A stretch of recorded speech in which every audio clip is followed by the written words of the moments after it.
Assalamualaikum warahmatullahi wabarakatuh. Sobat Misteri Senyum Mencekam. Edisi cerita misteri kali ini berkisah tentang seseorang yang koma di rumah sakit karena kecelakaan. Dan saat koma tersebut, orang ini ternyata masuk ke alam gaib Kajiman. Bagaimanakah kisah selengkapnya? Langsung saja kita simak sebuah kisah nyata misteri yang berjudul Bertemu Mbah Parjo di Alam Gaib Kajiman. Kisah ini bermula pada saat saya sepulang bekerja, kira-kira pukul 22.36 waktu Indonesia Barat. Saya ditelepon teman saya, sebut saja namanya Ali. Dia menceritakan perihal telah melakukan perjalanannya di alam gaib dan menggambarkan suasananya di alam tersebut yang dia sebut alam Kajiman. Kejadian tersebut bermula dikala teman saya Ali mengalami koma hingga 2 hari di rumah sakit. Lantaran beberapa hari yang lalu, dia mendapat musibah kecelakaan lalu lintas karena sepeda motor yang ia naiki menabrak portal jin pukul 8 malam. Di sambungan telepon itu, Ali menceritakan hal yang ia alami pada saat ia koma. Yang dia ingat waktu itu, ia berkendara pada kecepatan 60 km per jam. Karena kondisi cuaca sedang hujan, motor yang ia naiki hilang stabil dan membuat ia terpelanting menabrak pembatas jalan. Saat Ali hilang kesadaran, tiba-tiba ia merasa tercengang. Bagaimana tidak, ia merasa berada di suatu tempat, bahkan belum pernah ia lihat sebelumnya. Di tempat itu, ia melihat rumah-rumah terbuat dari kayu dan orang-orangnya yang memakai baju adat Jawa khas, seperti masa kerajaan zaman dahulu.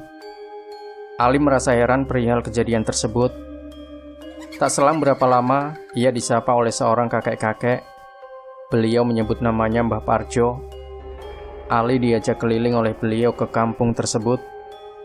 Di sepanjang perjalanannya, ia melihat anak-anak bermain kelereng dan orang-orang yang melakukan aktivitas sama seperti yang kita lakukan di dunia nyata. Tapi yang membedakan adalah jam di sana tidaklah berlaku dan matahari seolah berjalan dengan sangat cepat. Karena hari sudah mulai larut, Ali diajak ke rumah Mbah Parjo untuk bermalam sembari melepas penatnya dan mengobati lukanya. Yang membuat Ali heran adalah selama di tempat itu, sedikit pun ia tak merasakan lapar walau seharian dia tidak makan. Istri Mbah Parjo juga menyajikan makanan seperti pisang goreng dan secangkir kopi. Tapi Mbah Parjo tak membolehkan Ali menyantap makanan tersebut. Waktu malam sudah mulai datang, Mbah Parjo mengajak Ali untuk melihat pertunjukan gamelan di balai desa itu. Lagi-lagi Ali merasa heran.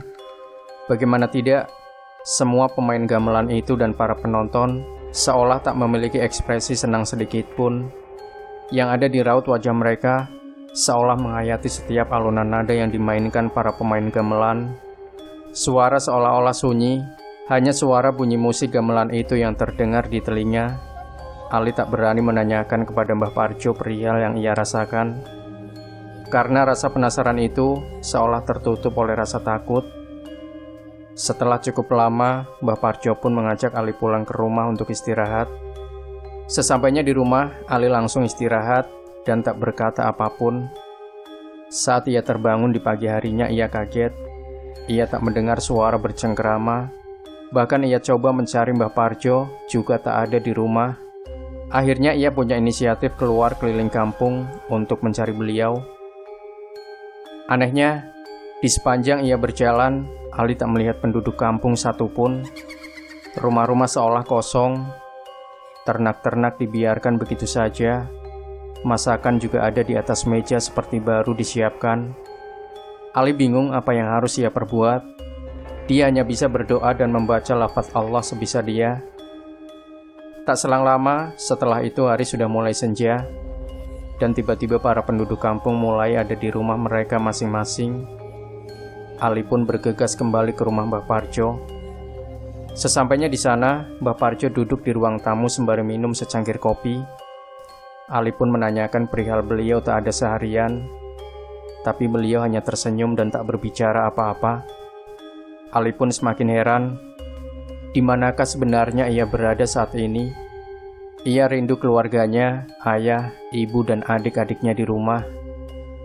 Tak terasa kira-kira sudah 1 minggu Ali di tempat asing tersebut.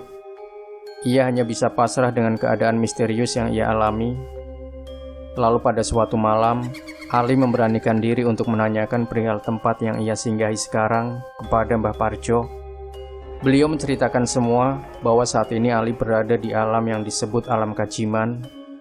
Ali tak mengerti apa maksud beliau, hingga akhirnya beliau berkata, esok Mbah Parjo akan mengantarkan Ali pulang ke rumah. Ali pun sangat senang mendengar kabar tersebut. Ia lalu pamit untuk istirahat, karena sudah tak sabar untuk menunggu hari esok tiba. Keesokan harinya, Ali diajak Mbah Parjo ke suatu jalan. Di tengah jalan itu, Mbah Parjo berpesan kepada Ali, jika ingin pulang dengan selamat, jangan sesekali menoleh ke belakang apapun yang terjadi. Dan sepanjang perjalanan Ali harus membaca syahadat. Jika sudah sampai di rumah, Mbah Parjo berpesan kepada Ali untuk disampaikan kepada ayah, ibu, dan semua keluarga Ali untuk sesekali datang ke rumah beliau. Ali pun mengiyakan amanah beliau dan berpamitan. Sepanjang perjalanan, Ali mendengar suara tangisan minta tolong dan suara anak kecil seolah tersiksa. Sesekali menyebut nama Ali juga. Tapi Ali ingat pesan Mbah Parjo, apapun yang terjadi, jangan menoleh ke belakang. Dengan rasa cemas dan takut, Ali pun tetap melanjutkan perjalanannya. Di tengah jalan, Ali mendengar sayu-sayu orang membaca Al-Quran.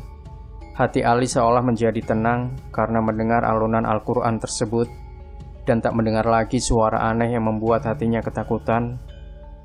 Di ujung jalan ia melihat ada seberkas cahaya. Lama-kelamaan cahaya itu mulai mendekat dan Ali pun terbangun dari komanya. Ia merasa kaget karena tiba-tiba ia sudah berada di sebuah kamar gawat darurat di salah satu rumah sakit swasta di Blitar. Ia melihat di sekeliling, ibunya menangis sembari memeluknya. Ibu Ali mengenakan mukena seperti selepas sholat, dan ada Al-Quran di dekat beliau. Ali pun menanyakan kepada ibunya, kenapa dia bisa di rumah sakit. Lalu ibunya menjawab bahwa Ali beberapa hari yang lalu mengalami kecelakaan yang membuat tangan dan kakinya mengalami patah tulang, dan harus dibawa ke rumah sakit hingga membuatnya koma 2 hari. Ali pun terkejut mendengar apa yang diucapkan ibunya. Seolah tak percaya bahwa seingat dia berada di tempat yang disebut Mbah Parjo alam kajiman itu sudah 1 minggu lamanya. Entah apa yang telah terjadi, Ali pun tak tahu.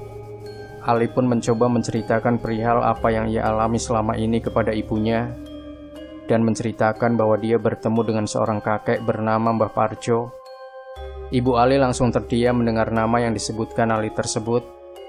Lalu ibunya berkata kepada Ali bahwasanya Mbah Parjo adalah kakek Ali.